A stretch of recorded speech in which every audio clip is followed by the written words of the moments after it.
Assalamualaikum warahmatullahi wabarakatuh. Saya Rina Sristiawati dengan nomor induk mahasiswa 105190422. Kami dari kelompok 13 dengan mata kuliah Studi Hukum Islam yang beranggotakan Aldi Pramana, Rina Sristiawati dengan saya sendiri, dan Estigma Utariani. Baiklah, di sini kami akan membahas mengenai dinamika hukum Islam yang akan saya jelaskan, kemudian akan dilanjutkan oleh teman saya. Yang pertama ada produk pemikiran hukum Islam. Dalam sejarah perkembangan hukum Islam ada 4 produk hukum Islam.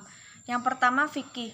Fikih adalah opini ulama hukum yang tertuang dalam kitab-kitab fikih. Kitab fikih yang dimaksud adalah karya-karya ulama yang disusun sejak abad ke-2 Hijriah. Yang kedua ada fatwa. Fatwa adalah pendapat hukum Islam yang tidak mengikat yang dikeluarkan untuk menanggapi persoalan hukum. Yang ketiga ada qadha. Keputusan pengadilan agama. Dan yang keempat ada qanun, yaitu peraturan perundang-undangan yang ada di negeri-negeri Islam. Assalamualaikum warahmatullahi wabarakatuh.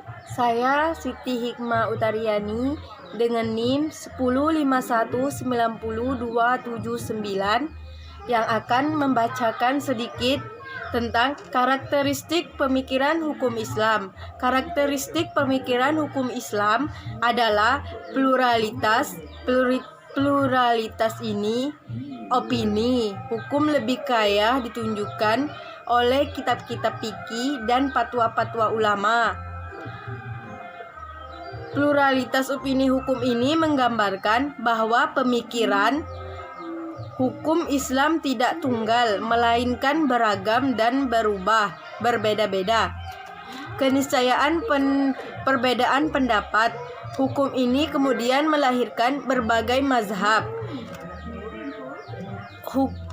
hukum, terutama sekitar abad 2 hingga menjelang abad ketiga Hijriah yang dikenal dalam sejarah hukum Islam dikenal sebagai era keemasan fikih. Menurut Taha Jabir Fayyad Al-Ulwani menyebut tidak kurang dari 13 aliran yang muncul pada era ini. Ke-13 aliran ini berafiliasi dengan Ahlus Sunnah.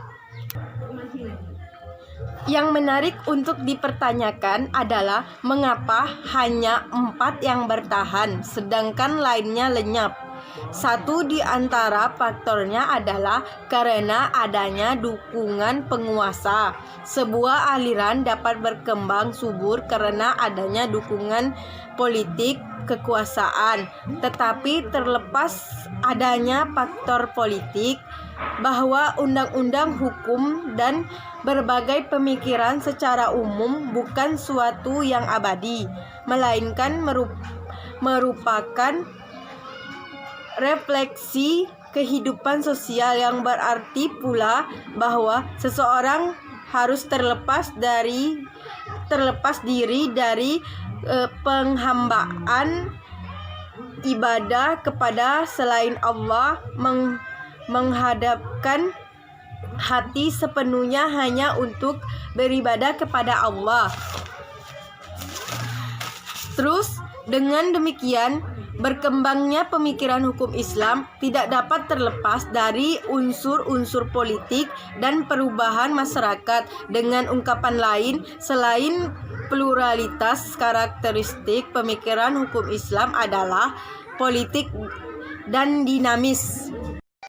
Assalamualaikum warahmatullahi wabarakatuh.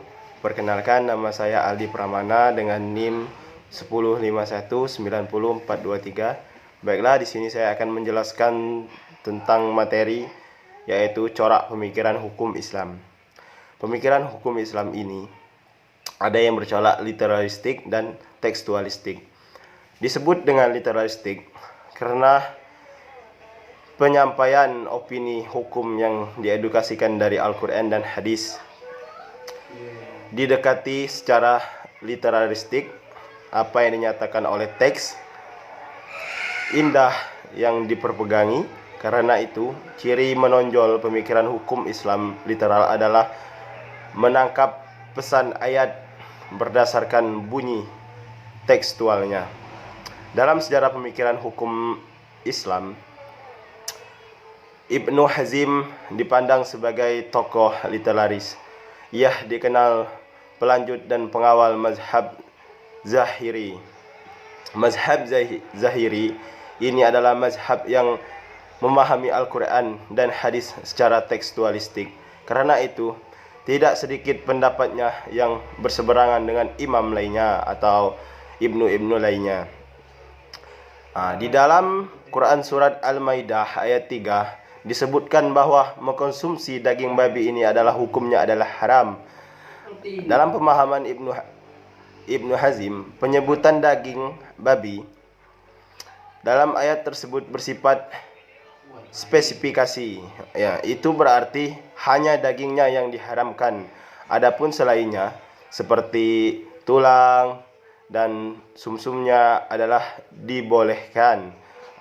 Dalam Quran surat Al-Baqarah ayat 184 disebutkan bahwa orang sakit dan dalam perjalanan diperbolehkan untuk tidak berpuasa, tetapi harus menggantinya di hari lain. Karena itu, jika orang sakit tersebut berpuasa, maka puasanya tidak sah. Ibnu Hazim memahami sakit di dalam perjalanan ini, baik itu pun sakit apapun. Menurutnya, orang yang sakit mata boleh untuk tidak puasa. Jadi kesimpulannya, dinamika pemikiran hukum Islam tersebut dibentuk oleh ijtihad, karena ijtihad memegang peranan penting dalam menggali dan mengembangkan hukum Islam dan ilmu-ilmu keislaman lainnya. Dengan demikian, penting peranannya sehingga Ali Hasbullah dan Harun Nasution menjadikan ijtihad sebagai sumber ketiga dari hukum Islam setelah Al-Quran dan hadis. Bahkan Harun, tokoh utama teologi rasional, menyatakan bahwa pada hakikatnya ijtihadlah yang menjadi kunci dinamika Islam. Dinamika hukum Islam lahir melalui proses ijtihad progresif. Ijtihad progresif ini melahirkan 4 produk hukum Islam, yaitu fikih, fatwa, perundang-undangan di negeri muslim atau konun, dan putusan pengadilan atau qadha. Pembahasan yang dapat kami sampaikan, kurang lebihnya kami mohon maaf yang sebesar-besarnya. Wassalamualaikum warahmatullahi wabarakatuh.